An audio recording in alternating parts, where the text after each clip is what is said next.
Welcome to the Midrash Says Out Loud. This week we will be learning the Midrash Parasha, SHELAKLEHKA. I hope this channel will open your mind to the great teachings of the sages and deepen your connection to the Torah. Remember to like, share, and subscribe as we journey through the Midrash each week. Before we begin, we invite you to settle in for the drive, or sit in your comfortable chair and relax as you listen to what the Midrash says out loud. The children of Israel request that Moshe send spies to Eretz Yisrael. The children of Israel were now in Kadesh Barnea, southeast of Eretz Yisrael. They knew that they would shortly ascend the mountain at the border of Eretz Yisrael. Excitedly jostling one another, they approached Moshe with a request. The only tribe that did not join the throng was the tribe of Levi. "Let us send spies before us," the people petitioned Moshe, "to investigate the land. They will advise us as to which route to take. They will also inform us which cities can be conquered easily, so that we shall know where to attack first." It is obvious that they needed no spies to reconnoiter the land. The cloud of glory and Hashem's Aaron traveled in front of the people. They prepared the way for them and directed them where to go. The children of Israel therefore cited various arguments in order to convince Moshe of the necessity for scouts. "Hashem promised to bring us to a land filled with all good and precious things," they said to him. "Before our arrival, the Canaanim will surely conceal all their precious objects. Therefore, it is a good idea to send secret agents ahead of us, to observe the inhabitants and investigate their hiding places." The children of Israel even cited a halachic reason for their request. "You taught us, Moshe," they told him, "that if we capture idolatrous images from non-Jews, we are obligated to destroy only those that they actively worship, but not idols that are not used. Eretz Canaan is full of idolatrous objects. Let us send spies now to ascertain which idols the Canaanim worship. We will then know which ones we must destroy." Moreover, Hashem promised to drive out the inhabitants of Eretz Canaan little by little, Shemot 23. We must decide which cities should be attacked and conquered first. The spies will also ascertain the native language. If we know their language, we can be trained to spy on them during the war to uncover their strategies. The children of Israel actually wished to send spies because two doubts lurked in their minds. 1. Although Hashem had assured them that Eretz Yisrael was a good land, no one in that generation had ever seen it. They were not convinced that the land was special enough to warrant fighting a major war. The war in Yehoshua's time lasted 7 years. The children of Israel wanted confirmation by eyewitness report that the promised land was in fact very good. 2. Compared to the numerous and well-trained armies of the 7 nations who inhabited Eretz Canaan, the children of Israel comprised only a handful of unskilled fighters. How could they dare face such a fearful enemy on unknown terrain? Without exact knowledge of their numbers, the strength of their army, and the other details relevant to combat, from our viewpoint, the attitude of the children of Israel was certainly understandable. However, the Almighty condemned their lack of emunah in His word, proclaiming therefore that that generation would not enter Eretz Yisrael. The entire episode is illustrated by the following parable. The prince had come of age. A suitable bride had to be found. His father chose for him a girl whom he had carefully selected from all those who were eligible. "I have a wonderful girl for you," he informed his son. "She is wise, beautiful, accomplished, and of noble stock. She has all the qualities anyone could desire." The son was not convinced. "Let me meet her," he told his father, "to see for myself." The king was greatly aggravated that his son did not trust him. "If I refuse his request," he thought, "he will assume that she is ugly. I will therefore let him meet her so that he can convince himself that she is indeed beautiful. However, since he did not believe me, I will not let him marry her. I will reserve this girl for his son instead." Similarly, Hashem already now decided that the generation that distrusted His word was not worthy of entering Eretz Yisrael. His decree included even those Jews who later did not accept the spies' slander. They too sinned by demanding spies. Because the tribe of Levi, however, did not request spies, and no spy was sent out from this tribe, the Levites did enter the land. When Moshe heard the people's request, he replied, "I never take a step before consulting the Shekinah. I will agree only provided Hashem sanctions your plan." Moshe asked the Almighty, "Do you consent to sending spies to Eretz Canaan?" "If you wish it," replied Hashem, "I will not prevent you. However, send spies for yourself, Moshe, not for me. I am not involved in this project." When the owner of a vineyard saw that the vintage was turning out fine, and that the season's grapes would yield delicious sweet wine, he commanded his workers, "Bring all the grapes to my cellar." Another time, however, when he tested a different season's grapes, he realized that they would produce sour wine. He therefore told his workers, "You may take all these grapes to your own cellars." Similarly, Hashem foresaw that the spies would turn sour. Therefore, he did not use the phrase, "Send spies for me." As he said, for example, "Gather unto me 70 men, bring the Levites to me." Instead, he conceded with the words, "Send spies for yourself." He thus indicated that he was displeased with the plan. Seeing that Hashem conceded only reluctantly, why did Moshe not implore the Jews to abandon their plan? Moshe was still in a state of shock about the tzaraat that had recently befallen his sister. He lacked his usual clarity of mind to grasp fully the significance of Hashem's reply. Although Hashem knew that the spies would fail in their mission and bring punishment upon the entire generation, he did not forbid them to travel to Eretz Yisrael for various reasons. Among them, 1. Would he refuse the children of Israel's request? They might assume that the land was not truly as good as he had promised. The Hilul Hashem of believing that the Almighty had deceived them was worse than the eventual punishment of the generation. 2. Although the Almighty foresees all future events, he grants each person free choice. Although the community of Yisrael's demand for spies was wrong, the spies had the option to bring back a good report and turn their mission into a success. In fact, Moshe consulted with Hashem concerning each single spy, whether he was a tzaddik, and Hashem confirmed about each. 1. He is a worthy individual.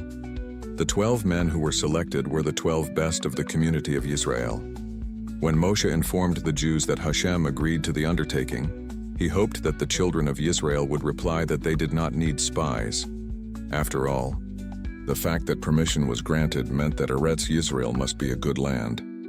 However, the people did not reconsider their request. The meaning of the spies' names and why Moshe altered. One of them, the Torah lists the names of all the spies. Our sages knew by tradition that their names were enumerated because they alluded to their sin of ultimately speaking evil about Eretz Yisrael. For the tribe of Ruvain, the spy Shammua ben Zakur, he did not listen to Hashem's word, Shammua. Therefore, he was equivalent to someone who practices kishuf, Zakur, witchcraft, as the prophet stated, Shmuel 15. Rebellion against the Almighty is as severe as a sin as witchcraft. For Shimon, the spy Shaphat ben Chori, he did not conquer his evil inclination that urged him to slander the land, and therefore he did not enter it. Chori related to Chorin, he became free from entering the land. For Yehuda, the spy Kelev ben Yefuneh, his name reveals his praises. Kelev signifies that he related to the people what was on his heart. Kelev derived from laiv, heart, namely the praises of Eretz Yisrael. He steered clear from the evil counsel of the spies. He freed himself. For Yisachar, the spy Yigal ben Joseph, because he spoke haughtily about Eretz Yisrael, 8, related to arrogantly, he suffered an untimely death. No is derived from ox, he was gathered in. For Ephraim, the spy Hoshea bin Nun, Moshe renamed this spy Yehoshua, implying, "May God save you from the counsel of the spies." The name of Yehoshua's father, Nun, in Aramaic means fish. He was called this because he was completely righteous and pure, just as a kosher fish is permitted totally, even its entrails and blood. For Binyamin, the spy Palti ben Raphu, by sinning he lost, ejected all his previous good deeds. His hands weakened when he perished. For Zebulun, the spy Gadiel ben Sodi, he spoke harsh words against the Almighty, or words tough like fibers. For Midrash, the spy, Gadi ben Susi, he addressed accusing words to heaven. Gadi related to, he spoke. When he related, it is a land that devours its inhabitants.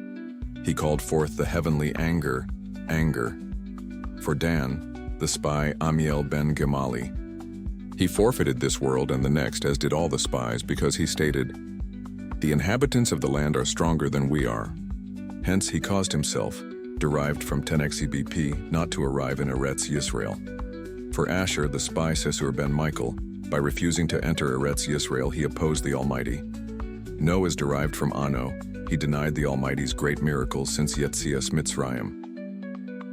When he proclaimed that it was impossible to conquer the land, he declared God weak. For Naphtali, the spy Nashbi ben Vafsi, he concealed and derived from Hid the truth about the land, and his trust in the Almighty left him, related to stop.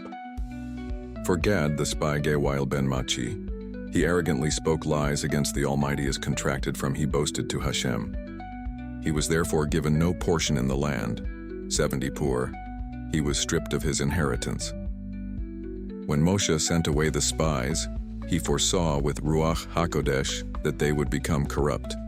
He therefore summoned his student Hoshea and renamed him Yehoshua, praying, "May God save you from the spies' evil counsel." The Torah refers to him as Yehoshua even before this incident, in honor of Moshe, who gave him the name.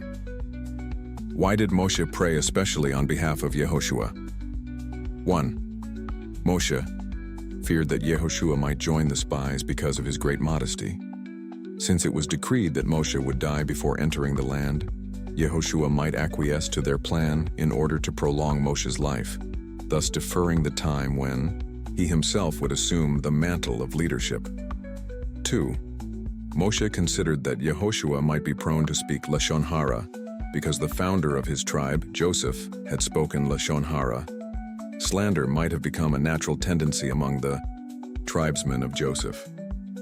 Moshe, therefore, felt it necessary to fortify Yehoshua with a special prayer to assist him in overcoming an inclination to join the spies.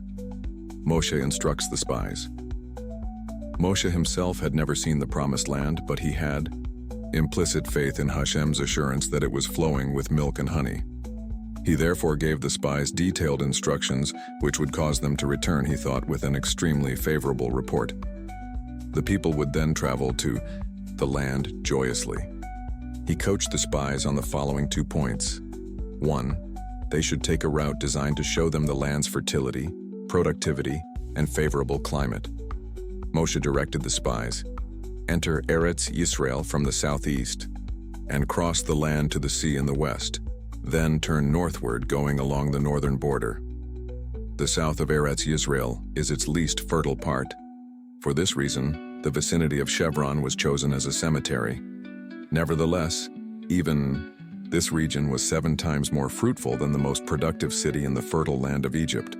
Moshe instructed the spies to begin by investigating this region, and then to progress northward toward more and more productive areas so as to appreciate fully the land's fantastic abundance.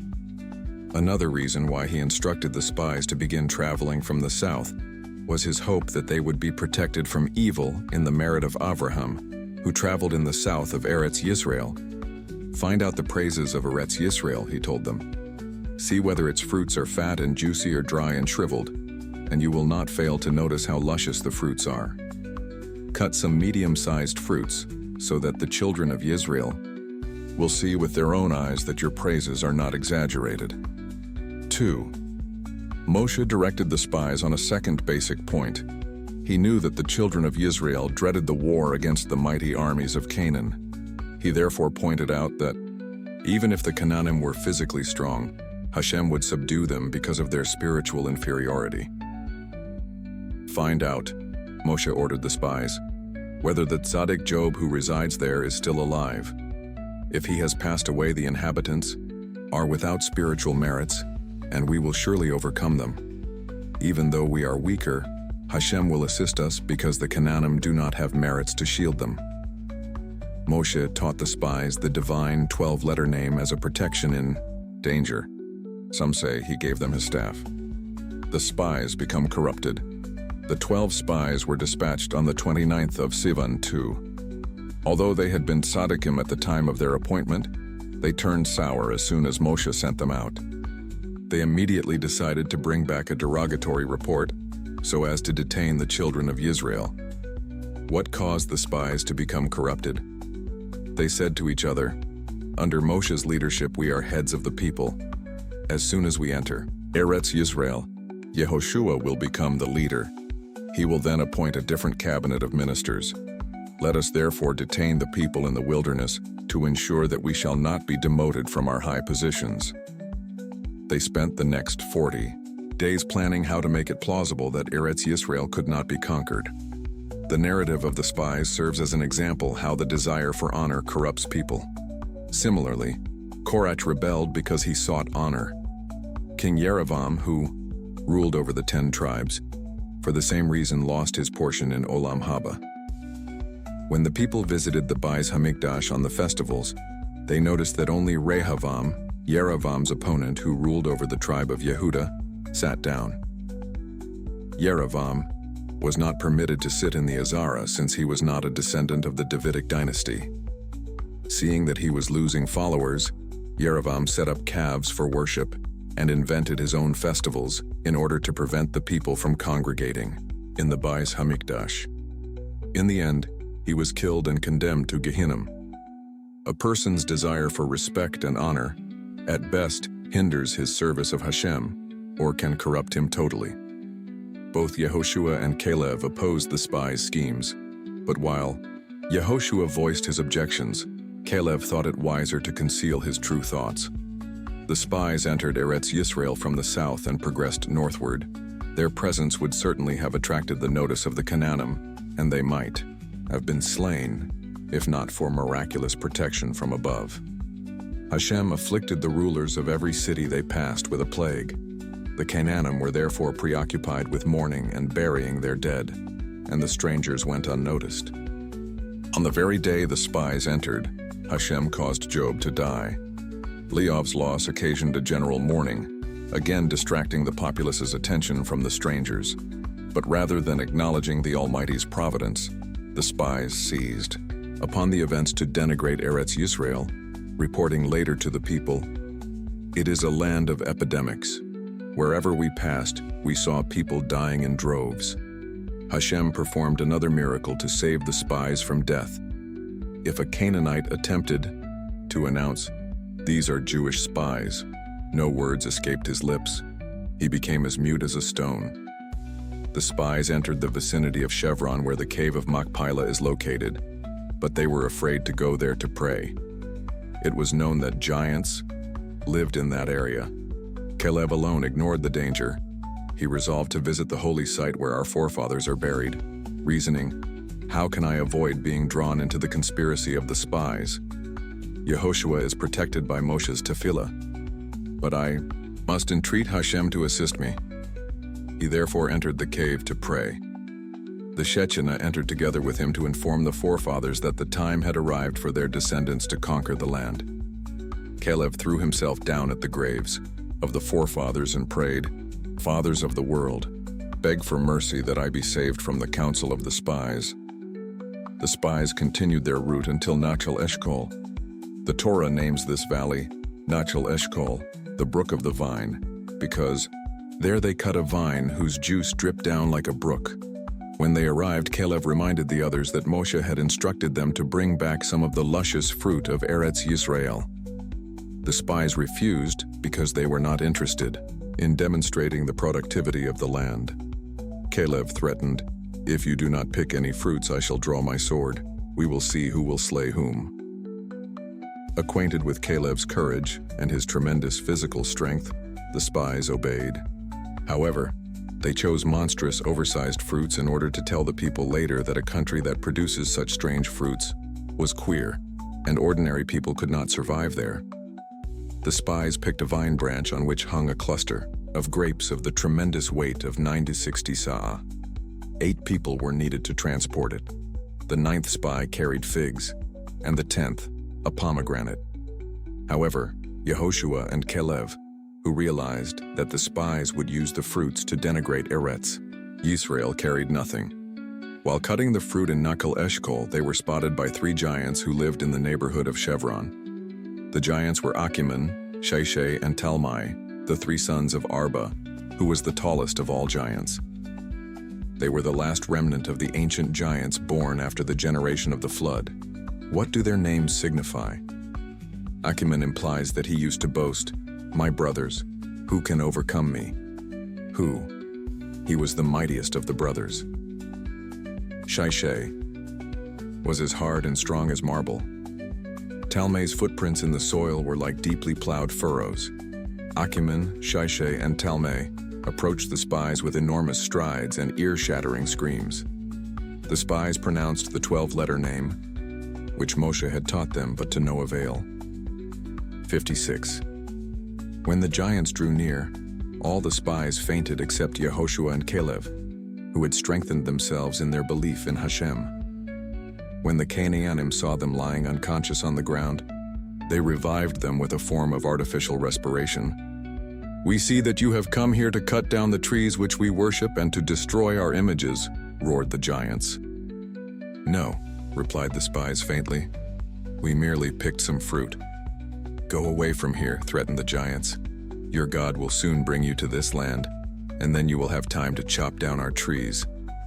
As a reward, because the giants let the Jewish spies go unharmed, Hashem allowed some of the Canaanim to survive in the land until the destruction of the second Beis Hamikdash. During the entire 40-day trip, the spies contrived and rehearsed a speech that would sway the entire community. Usually a journey through Eretz Yisrael would have lasted longer than 40 days. However, Hashem knew that the Jews would atone with 1 year's stay in the wilderness for each day that the spies had spent in the land. Out of pity for the children of Israel, he therefore condensed the spies' route and hence the subsequent punishment of the Jews. The spies return. The spies returned on the 40th day, on the evening of the 9th of Avi. Before entering their tents, they approached the Beis Hamidrash. They found Moshe, Aharon, the Sanhedrin, and the people studying the halachot of Halach and Orla. "You needn't study those laws which apply only to Eretz Yisrael," they told the people mockingly. "You will never be able to put them into practice." The spies delivered their carefully prepared speech. First, they related praises of Eretz Yisrael. They knew that their slanderous statements would only be accepted if they began by telling the truth. "We found Eretz Yisrael to be an extraordinarily fertile land indeed," they began. "The praise that it flows with milk and honey is literally true. The trees are laden with sweet, juicy dates dripping with honey. The goats have so much milk that their surplus milk flows to the ground. Thus, we saw actual brooks comprised of milk and honey. Look at the succulent fruit which we have brought. Now examine the fruits closely. Did you ever see such gigantic grapes? Aren't they odd? Well, this country houses monstrous inhabitants just as it produces monstrous fruits. It is unconquerable because its dwellers are strong, and their cities are well fortified. We cannot enter from any direction without encountering frightful enemies. In the south lives Amalek." At the mere mention of the name Amalek, the people trembled. How does one intimidate a child? One points to the strap on the wall. Its sight recalls in the child's mind the painful blows he once suffered. Similarly, the spies mentioned Amalek first, even though the Canaanim and Emirim were stronger than Amalek, because they knew how much fear the name instilled in the people. The spies continued, "The Canaanim dwell in the east and west, and the Amorim and their relatives also mighty warriors on the mountain in the north. Thus all the borders are surrounded by mighty nations." So far, the spies told no overt lies. The Canaanite cities were indeed very well fortified, and their inhabitants truly mighty. It was also true that there were giants among them.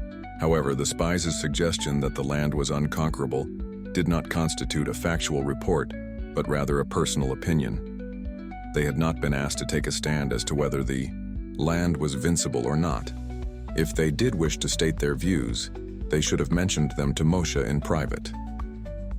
Upon listening to the description of the invincible enemy armies, the people began to lose courage. Yehoshua therefore arose to contradict the spies' words. The spies, however, would not let him voice his opinion. "Quiet," They shouted, "You have no right to speak. You have daughters, but no sons. You do not have to fear that your sons will be recruited for the army. We don't want our sons to be killed." Kelev realized that he had to resort to a different method. He stood up on a bench and screamed provocatively, "Has Ben Amram only perpetrated this deed upon us?" Expecting that Kelev would support them, the spies hushed the crowd. The raised voices died down. Everybody waited expectantly for the next piece of sensation. When Kelev had the general attention, he concluded as follows: "Moshe has done much more. Did he not split the Yam Suf for us? Did he not give us the man? Did he not cause the slave to fall? Why are you afraid of conquering Eretz Canaan if Moshe so commands? Moshe has never misled us. If he says so, we can prevail over our enemies. Even if the land were situated in the very heavens and Moshe would bid us construct ladders and climb there, we should follow him. Our success lies in obeying him because whatever Moshe says is Hashem's will." When the spies heard Kalev's words, they hastened to contradict him. "It is not as you say," they proclaimed. "We cannot prevail over these people, for they are stronger than we are." When the giants strode towards us, we pronounced Hashem's 12-letter name, but it was ineffective. Even the master of the universe himself cannot expel the inhabitants from the land. In order to prevent the people from listening to Kelev, the spies proceeded to slander the land. "It is a land that devours its inhabitants," they falsely claimed. "It is full of epidemics. Wherever we passed, we noticed people dying. Since the inhabitants are tremendously strong, they were not dying from any physical weakness. Rather, the land's harmful climate destroys everyone who dwells there. And do you know what kind of giants we encountered? They are remnants of the generation of Enosh, so tall that their heads seem to touch the sun. Whoever meets them becomes so panic-stricken that he collapses in fright. Just listen to what happened one day when we were searching for a shady place to rest.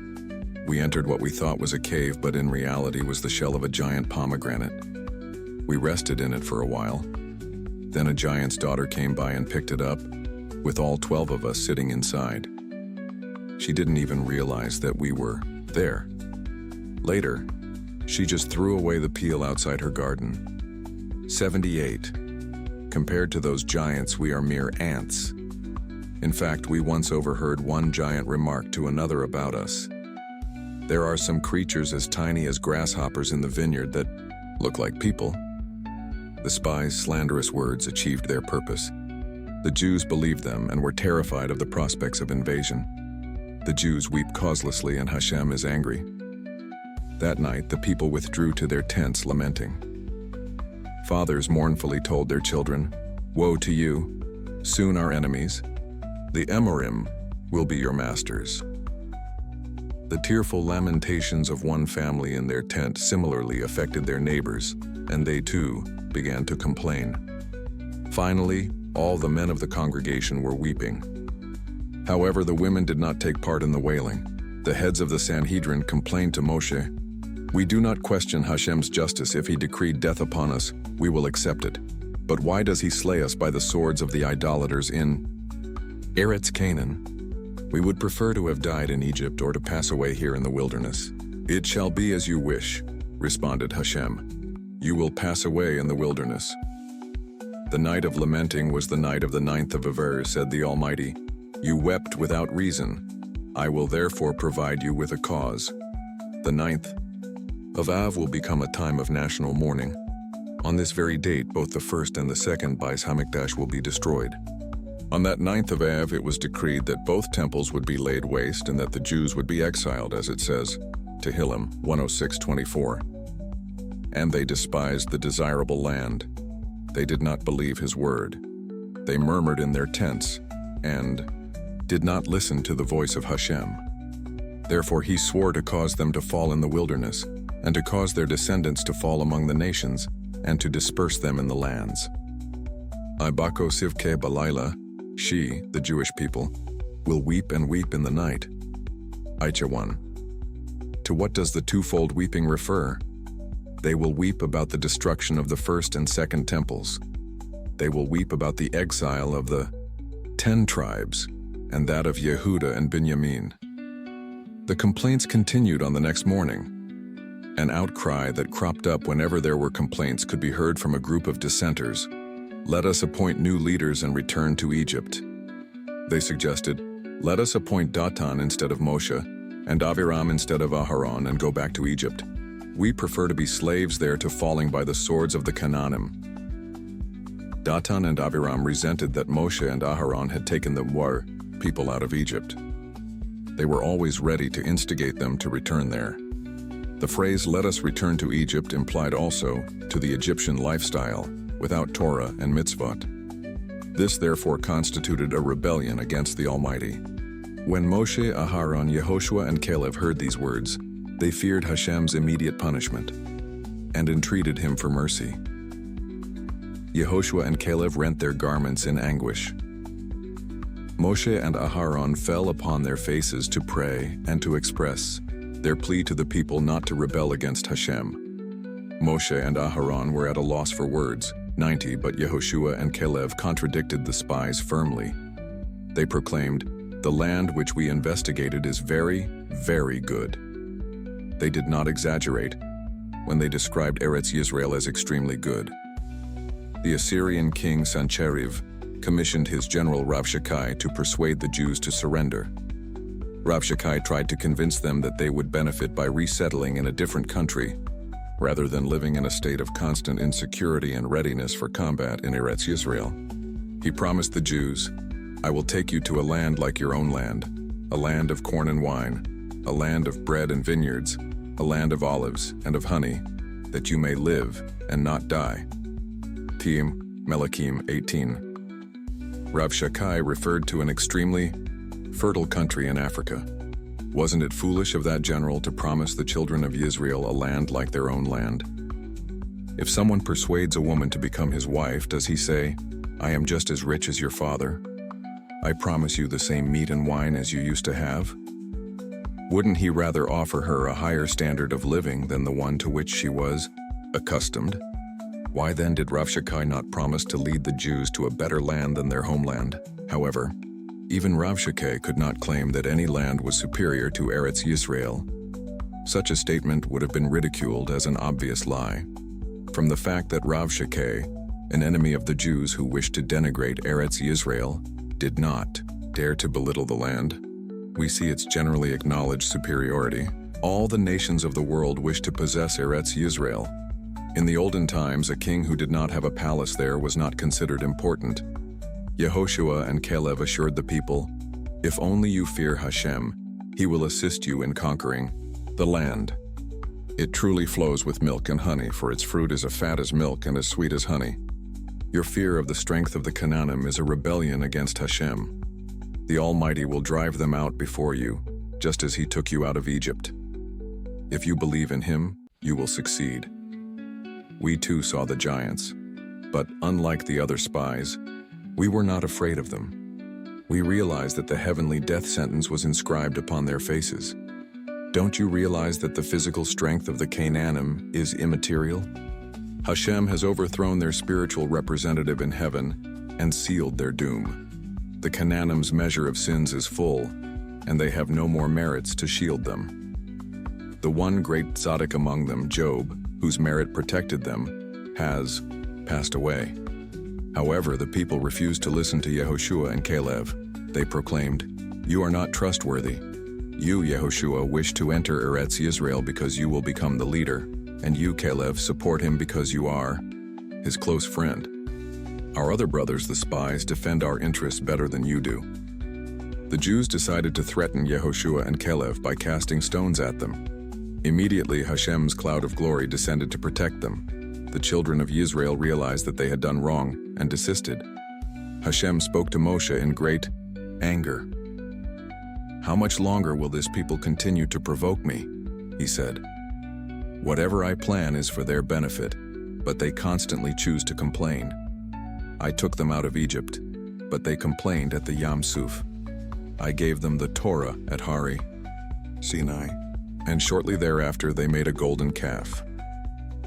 Yet I gave them the heavenly food man, and they complained about I caused the nobles of Canaan to perish, while the spies passed through the region so that they would not molest them. Instead, they slandered the land, saying, "It is a land that devours its inhabitants."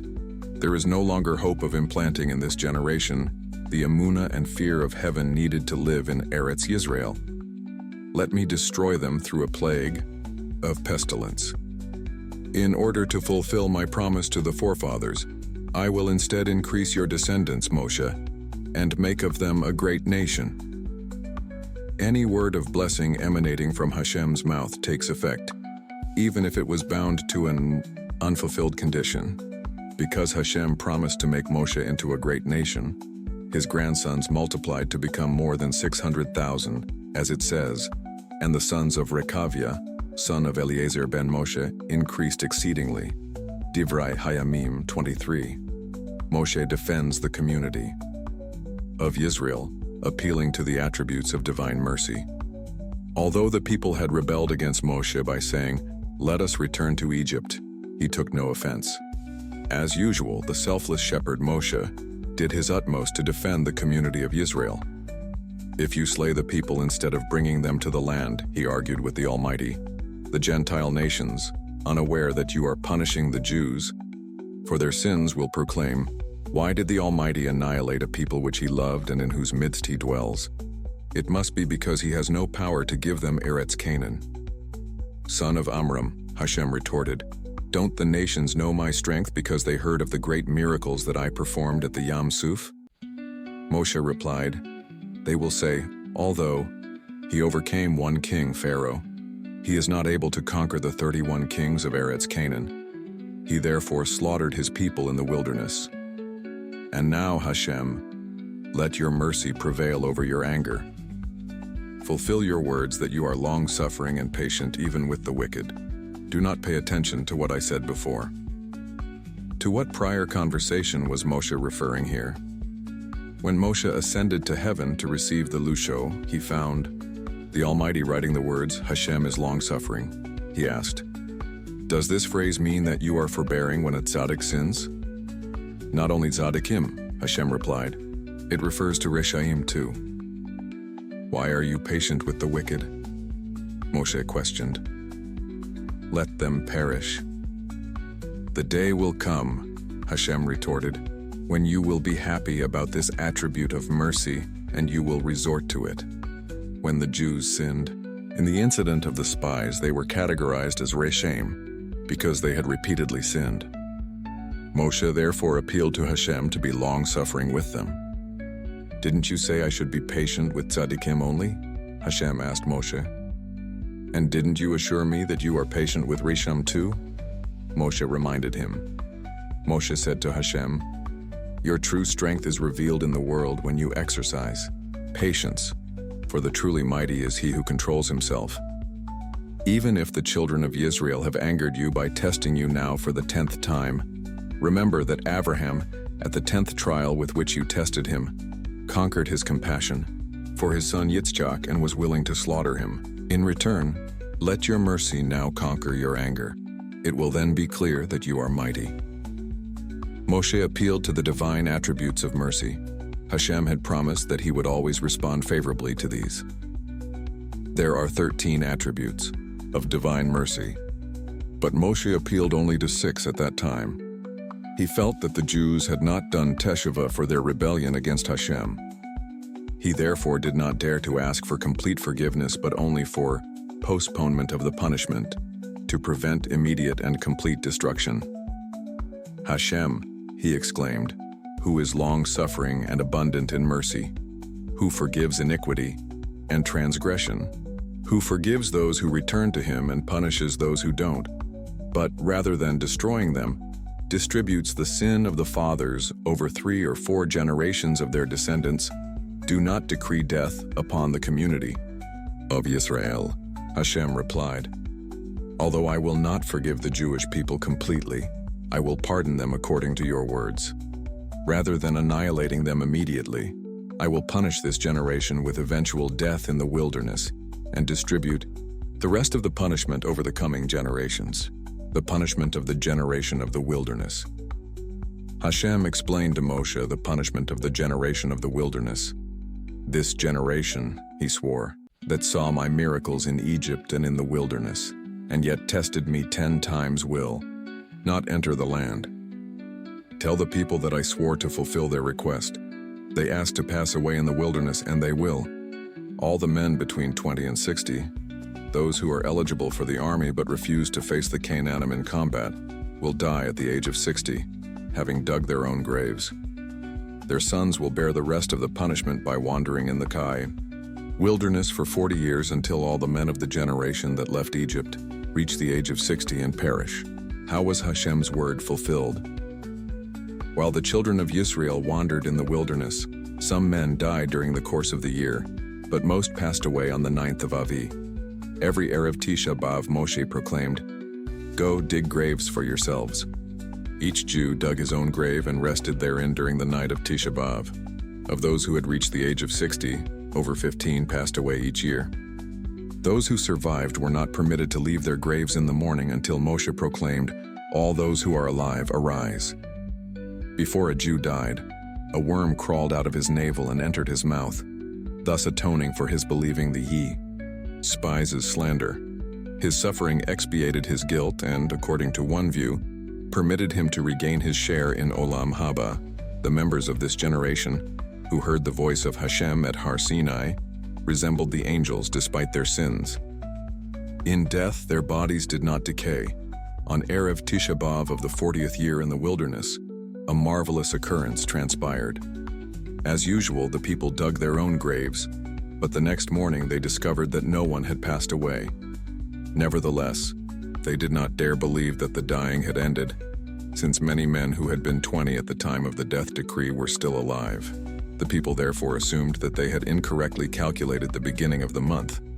They voluntarily returned to their graves for each of the next 6 succeeding nights. When they saw the full moon appear of the 15th of Avi, they knew with certainty that it was the middle of the month. They then accepted that the decree upon the generation had been lifted. Hashem had purposely worded his decree vaguely, so that the terrible suffering of having to dig their own graves and waiting in them for death should atone for those who actually deserved to die. They celebrated the 15th of Av as a Yom Tov. This is one of the reasons why we celebrate this date annually as a day of happiness. For Moshe, moreover, the 15th of Av in the 40th year in the wilderness was a day of personal joy. From the second year, in which the spies were sent out, until the 40th year, Hashem had been angry at the children of Israel and had considered them outcasts. This rejection affected their leader as well. During those 38 years, Moshe did not merit the supreme level of communication with God that he had previously enjoyed. The Almighty either spoke to him indirectly, through an angel, or through the Urim Vetumim, or he showed Moshe obscure visions. However, on the 15th of Av in the 40th year, Moshe regained his former clarity of prophecy. He then realized that Hashem's love for him was an intimate reflection of his love for the Jewish people. The decree that the children of Israel tarry in the wilderness actually benefited them in several ways.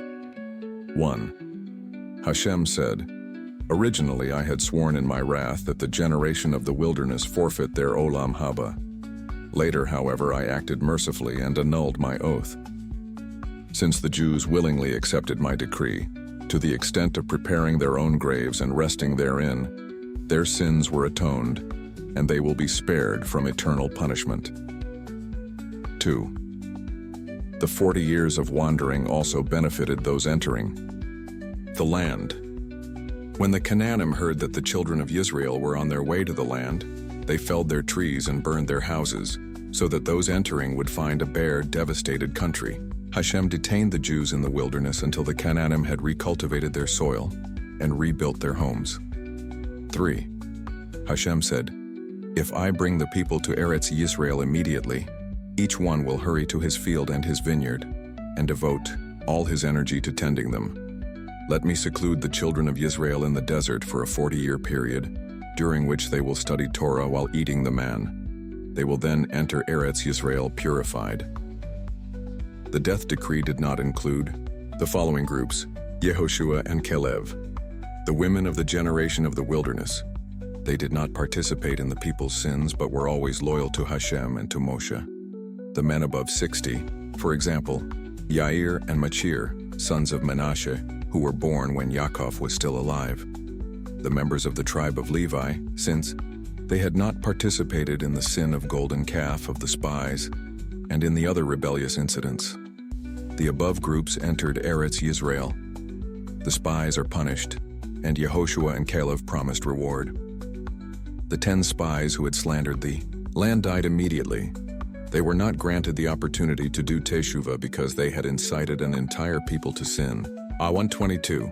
A person who causes others to sin is considered much more culpable than one who merely sins himself. The spies experienced an exceptionally agonizing death. Their tongues miraculously extended to their navels, and worms crawled out of their tongues, entering their navels. From there they returned to their tongues and devoured them. They were punished, midah keneged midah, for having spoken lashon hara with their tongues about Eretz Yisrael, which is considered the center of the earth, just as the navel is in the body's center. The spies were excluded from the world to come. Yehoshua and Kelev, who had not joined the Rishaim, were amply rewarded. Both were allotted the spies' portions in Eretz Yisrael. Under Yehoshua's leadership, when the tribe of Yehuda was awarded its territory, Kelev was given the vicinity of Chevron by divine commandment. Kelev personally expelled from there the 3 giants, Achiman, Shaishai, and Talmai. Although he was already an old man, his strength was that of a young warrior. Rabbi Yehoshua was awarded the portions in the world to come that had been reserved for the 10 spies. The letter Yud, whose numerical value equals 10, was added to his original name, Hoshea, to imply that he merited the spiritual reward of the 10 spies. Why did Hashem reward Yehoshua more than Kelev? The magnitude of the reward is in proportion to the severity of the temptation. Kelev descended from Yehuda, who was in control of his tongue. He was therefore naturally inclined to resist lashon hara without having to exert himself greatly. Nevertheless, he prayed for heavenly assistance at the graves of the forefathers, because he was in the company of Rishaim, which is perilous even for a tzaddik. Yehoshua, on the other hand, was a descendant of Joseph, who had spoken lashon hara. He therefore had an inherent weakness regarding that sin. Since he fought temptation, his reward was accordingly great. The day of the spies' demise, the 7th of Elul, according to some opinions, the 17th of Elul, is observed annually by tzaddikim as a voluntary fast day. It is a sad day because we assume that the spies, when punishment struck, did teshuvah, but it was not accepted by heaven. When the men of the generation heard the Almighty's oath that they must pass away in the wilderness, and when they witnessed the spies' deaths, they mourned greatly about their sin. Hama Aphilim, those who insisted upon entering Eretz Yisrael without permission. The next morning, a group of people proclaimed, "Let us demonstrate our remorse for having said, 'Let us return to Egypt.'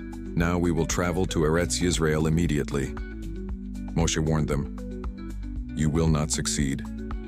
Do not go up to the land, for the Shekinah is not in your midst. The Aron, the Mishkan, and the clouds of glory have not yet traveled from here. Hashem will not assist you, and you will suffer defeat at the hands of the enemy." These people, however, disregarded Moshe's words. The very next morning, they ascended the mountain that leads to Eretz Yisrael. The Amalekim and Canaanim, who lived there, attacked them. They dealt them one blow after another until they wiped them out. The Torah records, they traveled by force to the summit of the mountain.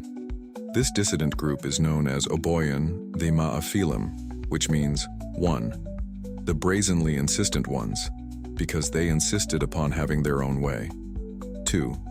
Those who caused darkness, related to darkness.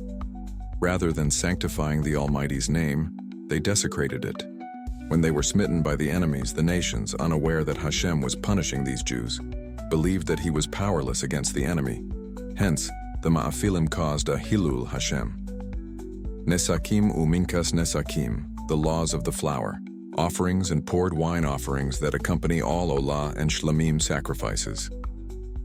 After the incident of the spies and the punishment-inflicted generation, a spirit of depression and mourning prevailed. Upon that the people complained, "Maybe our children will commit some other sin and they will not enter Eretz Yisrael either. Our people will never reach the land." Hashem ordered Moshe, "Go, cheer the despondent Jews." "Master of the universe," asked Moshe, "how do I comfort them?" "By teaching them Torah," replied the Almighty. "Instruct them in the mitzvah of the nesashim, libations, and of taking challah from the dough. These mitzvot apply, mainly, in Eretz Yisrael. Thus the Jews will be inspired with confidence that their children will definitely reach Eretz Yisrael." Moshe then taught the children of Yisrael that the Olah and Shlamim sacrifices offered by individuals, and the communal Shlamim sacrifice, brought with the Shtei Halakim, 2 loaves on Shavut, must be accompanied by both a Minkas Nesakim, flour offering, and a Nesek, libation. Minkas Nesakim, the flour offering that accompanies the above-mentioned sacrifices. This offering consisted of flour, oil, and salt. It was completely burned on the altar. The quantities of flour and oil varied according to the type of sacrifice that it accompanied. Nesek, the poured offering. A measure of wine, varying with the type of animal sacrifice that was offered, was brought with each Olah and Shlamim. It was poured into the drainage holes at the base of the altar. In the case of a communal offering, the Levites sang Shira while the wine was being poured. Halah, the law of separating a portion from the dough. While in the wilderness, the children of Israel did not set aside a portion from their dough. They became obligated in this mitzvah only after entering Eretz Yisrael.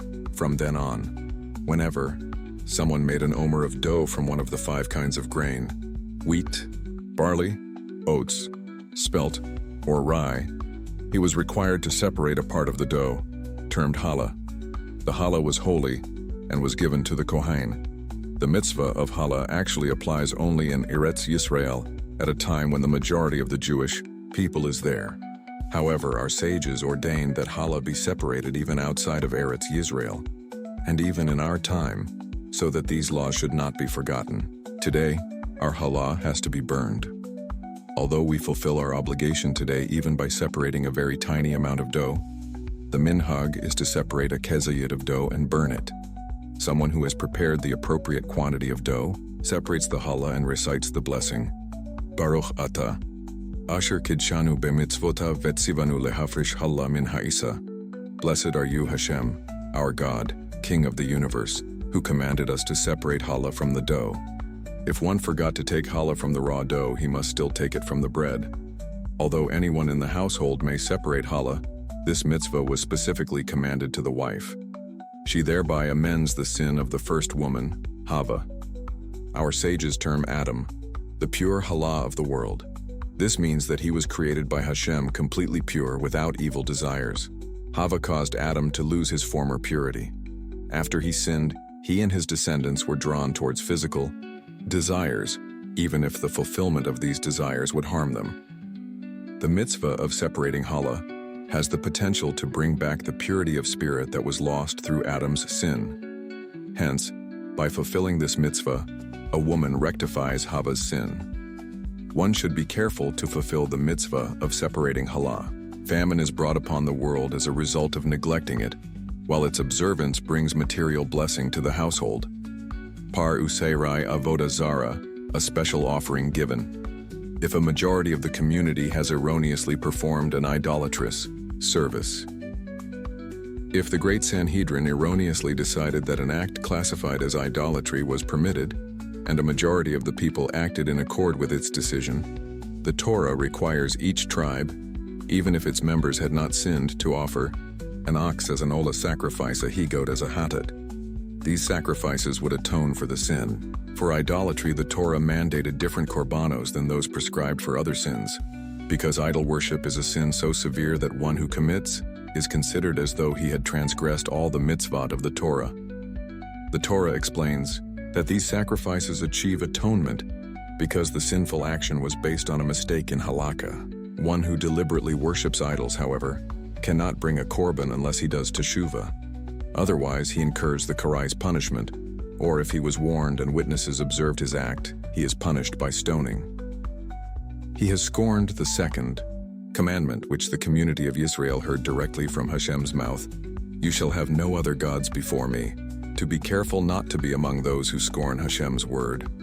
The Torah says of an idol worshiper that he has scorned Hashem's word.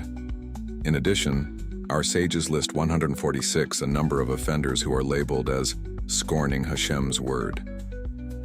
If a Jew commits these sins deliberately, he is severely punished. It therefore pays to take special precautions not to become included in this category, has Veshalom. The following are examples of those who scorn Hashem's word. One who recites the Shema or other words of the Torah in a place that is not clean. A Torah teacher who purposely misinterprets a halacha, teaching it not according to its true meaning. A person who brazenly and arrogantly transgresses a Torah commandment. One who is capable of studying Torah and busies himself with idle matters instead. He ignores the vital importance of the Torah. One who claims that even one pasuk, or one, of the teachings of the Torah is not divine. Someone who despises Talmidei Hakamim, remarking, "What benefit do we derive from people who sit and study Torah?" Someone who insults a Talmid Chacham, or insults someone else in the presence of a Talmid Chacham, Hamekoshish, the Shabbat desecrator. When Hashem decreed that the generation of the wilderness would not enter the land, a man reasoned, "The men of this generation who know that they will never reach Eretz Yisrael may now begin to treat the mitzvot lightly. They may think that mitzvot need not be taken seriously outside the Holy Land. I will desecrate the Shabbat in order to demonstrate the grave consequences of my sin." He therefore violated the Shabbat laws L'Shem Shamayim, so that his punishment would serve as a warning to the children of Israel. He went to the field and gathered in sticks, an act forbidden on Shabbat. Moshe had appointed watchmen, and they found him collecting the sticks. 2 witnesses warned him to stop his forbidden labor, but he continued. On Motzai Shabbat, the desecrator was brought to Moshe for judgment. Moshe ordered that he be imprisoned until Hashem revealed which death penalty the sinner deserved. Hashem taught Moshe that a deliberate Shabbat violator incurs the penalty of sekela, stoning. The Torah does not disclose the violator's name. Rabbi Akiva taught, the Shabbat desecrator was Tzelafad. We can infer this from a later statement of Tzelafad's daughters, who said to Moshe, Bamidbar 27, "Our father died in the wilderness, in his own sin." Rabbi Yehuda ben Besaira contended, "Akiva, you will be held accountable in the future for disclosing the desecrator's name. If he was really Tzelafad, you will be punished for revealing his name while the Torah concealed it. If it was a different person, you will be punished for bringing the Tzadik Tzelafad into disrepute." Rabbi Akiva held, though, that he was permitted to publicize that Tzelafad was the desecrator because his motives were L'Shayim Shamayim, the mitzvah to attach tzitzit, knotted fringes, to 4-cornered garments. The Almighty presented us with one mitzvah that has the purpose of reminding us of all his other mitzvot. That is the mitzvah of tzitzit. What is the meaning of the word tzitzit? Tzitzit means fringes. They refer to threads that must be made for the explicit purpose of the mitzvah, now, knotted according to halachic specifications and attached to 4-cornered garments. The aim of the fringes is that a Jew should look at them, remember Hashem, and desist from sin. How do the tzitzit aid a Jew to remember his obligations to the Almighty? And Apochorus asked Rabbi Binyamin, "What foolish custom do you Jews observe?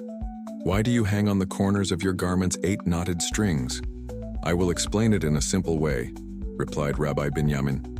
"Our teacher Moshe complained to the Almighty that a man had desecrated the Shabbat because on that day he was not wearing his tefillin, which remind a Jew of the bond between Hashem and the Jewish people. At that time, Jews wore their tefillin all day except on Shabbat, when one may not wear them. Hashem then told Moshe, "I will give you a mitzvah that applies even on Shabbat and on the Yamim Tovim. Command each Jew to attach tzitzit, knotted strings, to his garments in order to remember the mitzvot."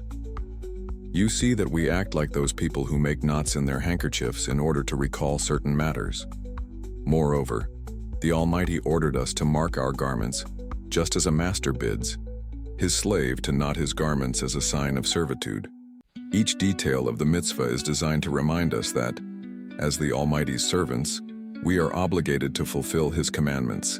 Tzitzit are attached to one corner in each of the 4 directions to remind us of our obligation wherever we turn. Moreover, the tzitzit represent 2 witnesses in front of a person and 2 behind him that warn him against sinning. The numerical value of the word tzitzit is, if we add to this number its 8 threads and 5 knots in each corner, we arrive at 613, a reminder of the mitzvot of the 8 threads. One must be of wool and dyed blue, techilis, with dye gained from the blood of the sea creature hilazon. This thread may not be colored with blue dye obtained from any other source. The blue thread in the tzitzit suggests the heavenly throne of glory above. Today we do not have the hilazon. Hashem concealed it from us because we are not worthy of associating with the kisai hakavod, as were our ancestors. Our tzitzit, therefore, are comprised of only white threads, but are nevertheless kosher. The white color is a symbol of forgiveness of sin. The tzitzit also hint at Yetzias Mitzrayim. They are attached only to 4-cornered garments, to allude to the 4 stages of redemption promised in Shemot 6:6-7. And I shall bring out, and I shall deliver, and I shall redeem, and I shall take. The Torah terms the corners of garments, which also means wings. This hints that he redeemed us from Egypt speedily, as though on eagle's wings. Moreover, wearing tzitzit confers kedusha upon a Jew. Hashem commanded, "Wrap yourselves in garments resembling those of the angels." Tzitzit are attached to 4 corners, corresponding to the 4 wings of the angels Hayat. The word, which means corners and wings, alludes to angels' wings. Rabbi Yehuda bar Eli would order a tub filled with hot water to be brought to him every Erev Shabbat. He washed his face, hands, and feet in honor of the Shabbat. Then he wrapped himself in linen blankets to which tzitzit were attached. At that time his appearance was that of a heavenly angel, totally devoted to fulfilling Hashem's will. However, merely wearing tzitzit does not protect a Jew against sinning. The Torah bids, "And you shall look at it and remember all the mitzvot of Hashem and do them." Unless one uses his tzitzit consciously to accept the authority of Hashem's mitzvot, he resembles a person who makes a knot in his handkerchief to remember a certain thing, but he does not know what thing. The mitzvah of tzitzit applies only by day. No tzitzit are attached to sleepwear. Therefore, women are exempt from this mitzvah as they are from all time-bound mitzvot.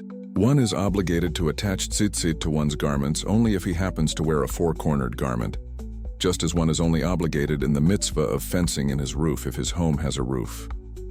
Nevertheless, the mitzvah is so great that our sages taught that a Jew should wear a 4-cornered garment with tzitzit every day in order to fulfill it. He should train his children in the mitzvah too. Whoever is careful to observe the mitzvah of tzitzit will in the future have 2,800 servants at his command, as the prophet Zechariah foretold. In those days, 10 men of all the 70 languages shall hold on to him and serve him for each corner to which he attached tzitzit. The reward promised is midah keneged midah. By fulfilling the mitzvah of tzitzit, a Jew demonstrates his willingness to serve Hashem. Therefore, he will be able to devote himself fully to his service, with others attending to his mundane matters. Once David and his followers, fleeing from Shaul, concealed themselves in the background of a cave when Shaul entered. "This day, God has delivered your enemy into your hand." David's men rejoiced. David, however, told them, "God forbid that I should stretch out my hand against the anointed of Hashem." Instead, he stealthily approached Shaul and snipped a corner off the king's garment. He would then be able to furnish proof that he had spared Shaul from death. Thereafter, however, David's heart smote him because he had cut the corner of Shaul's garment. I Shmuel 24. Why did he regret his deed? According to one view, by cutting a corner of Shaul's garment, David kept him from fulfilling the mitzvah of tzitzit until the king would change his robe. David reproached himself for depriving Shaul of this great mitzvah even for a short while. It is forbidden to have thoughts of apicorsis, heresy, or immorality. The Torah commands, "And you shall not go astray after your heart and after your eyes." after which you are drawn. The mitzvah not to go astray after our heart prohibits us from having thoughts of apicorsis and not to go astray after our eyes from having thoughts of immorality. This mitzvah applies at all times, and to both men and women. We are bidden always to keep our minds clear of forbidden notions. What is the meaning of the terms apicorsis and immorality? Apicorsis. This term refers not only to denial of God's existence or of the divine character of the Torah, but it also includes any idea that contradicts a fundamental Torah principle. For example, it is apicorsis to think that the Almighty does not constantly supervise the universe, or that he does not reward his followers and punish Rishaim. Therefore, a Jewish man or woman is forbidden to read or to introduce to the mind, through any medium, ideas that contradict the true Torah views. Immorality. It is forbidden to introduce to one's mind through any media, books, newspapers, magazines, movies, TV, and so on, thoughts that lead to immorality. Hashem says, "And your camp shall be holy, so that he not see any immodesty, ervas davar, nakedness in you, and turn away from you." Devarim 23. This pasuk teaches that because of immodesty, the Shekhinah departs. My son, give me your heart, and let your eyes guard my ways.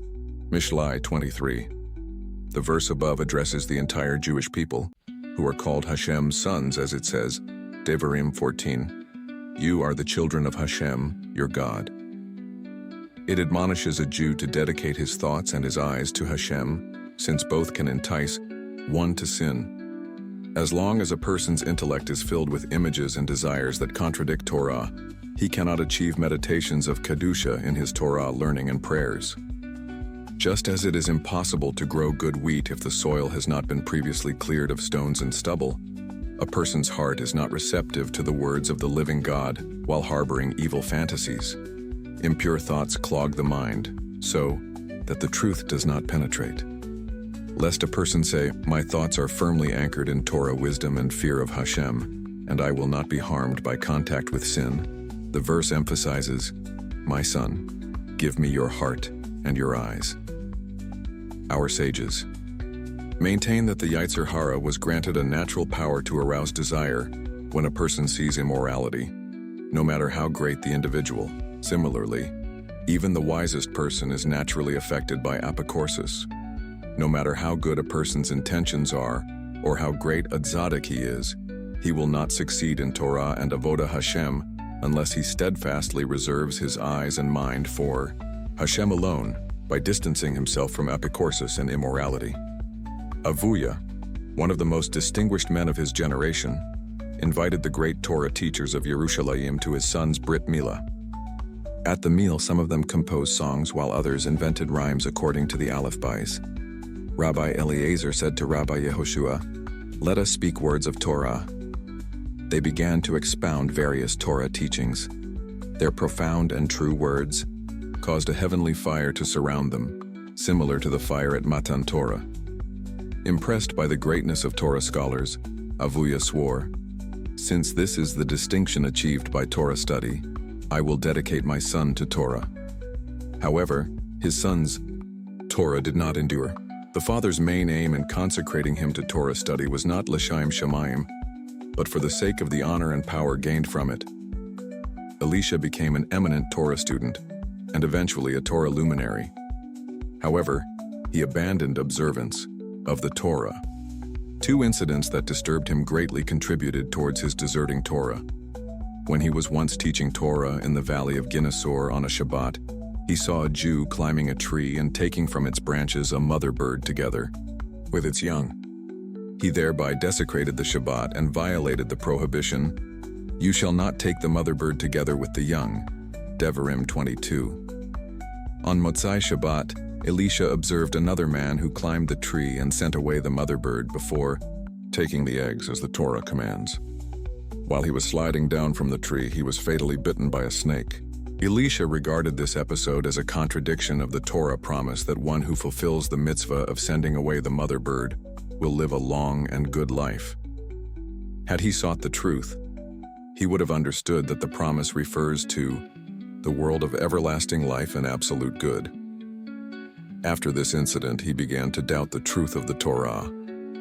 Others say that he became totally bewildered at the sight of Rabbi Yehuda Hanaktom's tongue. This sage had been slain, and while his corpse was lying on the ground, a dog nibbled off his tongue. How is it possible that the tongue that studied so much Torah should be thus disgraced? Elisha thought. If this was the cruel end of this, holy sage, there is no hope for anyone else because most people's sins are greater than were Rabbi Yehuda Hanaktom's. Elisha failed to realize that this tzaddik was punished to atone for his generation and was elevated to the highest levels in Olam Haba, or for other reasons beyond our comprehension, known to God alone. Elisha ben Avuya thereafter denied God's unity. He could not perceive that good and apparent evil emanated from one source. He abandoned fulfillment of the mitzvot and was referred to as Acher the stranger. The sages avoided him. Only his student, Rabbi Meir, clung to him, hoping all the time that his Rebbe would do teshuvah. Once on a Shabbat, when Acher and Rabbi Meir approached the borderline of the Tichum Shabbat, the 2000 amos area within which it is permissible to walk on Shabbat, Acher warned his student not to walk beyond it. Perceiving that his Rebbe had regained his clarity of mind, Rabbi Meir implored him, "Do teshuvah." "I cannot," replied Acher. "Why?" asked Rabbi Meir. Acher retorted gloomily, "Once I was riding my horse past the Spies Hakneset on a Yom Kippur that coincided with Shabbat. I heard a heavenly voice proclaim, 'Return to me, rebellious sons, and I will accept you, except Elisha ben Avuya, who knew my greatness and turned against me.'" This message implied that Hashem would not extend to Acher the heavenly assistance that he promised anyone who makes an effort to return to him. However, had Acher done teshuvah without Hashem's assistance, it would certainly have been accepted. Acher remained an Apikorus until the end of his life. When it was reported to Rabbi Meir that he was sick, he hurried to his bedside and begged him, "Do teshuvah, and will it still be accepted?" asked Acher. A person can return to Hashem until the very moment of death may achieve pardon for severe sins, such as idolatry, bloodshed, and immorality. Acher wept and passed away. Rabbi Meir said happily, "I think my Rebbe departed with thoughts of teshuvah." Some time after Acher's death, his impoverished daughters came to Rabbi Yehuda Hanasi, begging for charity. He refused, quoting the verse in Tehillim 109:3, "For the mouth of the Rasham is opened against me. Let there be none to perform kindness for him, nor let there be anyone to favor his fatherless children." The children probably follow their father's footsteps, and by sustaining them, he raises more Rishem. "Rabbi," they entreated him, "do not consider his deeds, but his great Torah knowledge." Rabbi Yehuda realized that the daughters were righteous and decreed that they be supported. He wept and exclaimed, "If even one whose Torah was not L'Shaim Shemayim raised daughters as righteous as these, one who studies Torah with pure motives will certainly do so." Why did Acher become a heretic despite his profound Torah knowledge? It was said about him that he always had Greek songs on his lips. Even while he was still a great scholar, before he deserted the Torah in public, a pile of non-Jewish philosophy books would spill off his lap where he had concealed them. His thoughts were affected by those books even while he studied Torah. The Pasuk mentions two other people who were Rishaim despite their vast Torah knowledge, Doeg and Achitophel. Both were heads of the Sanhedrin, eventually left Torah, and were punished with Gehinnom. To what are Doeg and Achitophel likened? They were like impressive-looking houses of which onlookers supposed that they contained precious things. No one knew for certain what was inside, because the owners had plastered all their openings. Once the plaster broke, it now became plainly visible what these houses contained nothing but straw. Similarly, Doeg and Achitophel impressed people with their knowledge of minutiae of Torah. However, their Torah was merely upon their lips and not in their hearts. Even if a person accumulates a vast amount of Torah knowledge, it does not necessarily shield him against abandoning Torah. Loyalty to Torah is dependent upon the fear of Hashem in a person's heart. Thank you for joining this week's journey through the Midrash. If you enjoyed this story, don't keep it to yourself. Share this channel with someone. Please hit the like, share, and subscribe button for the next story. See you next week on the Midrash Says Out Loud.